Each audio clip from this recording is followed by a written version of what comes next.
Almost everyone across India has been affected by the 21-day lockdown due to COVID-19. But the hardest hit are the daily wagers, laborers and workers of the unorganized sector. आप कहाँ जा रहे हो?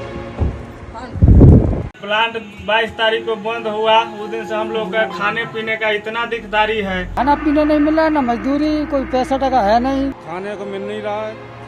Left without any source of income and in the absence of public transport, they began on foot the desperate journey to reach their villages, which for many is hundreds of kilometers away.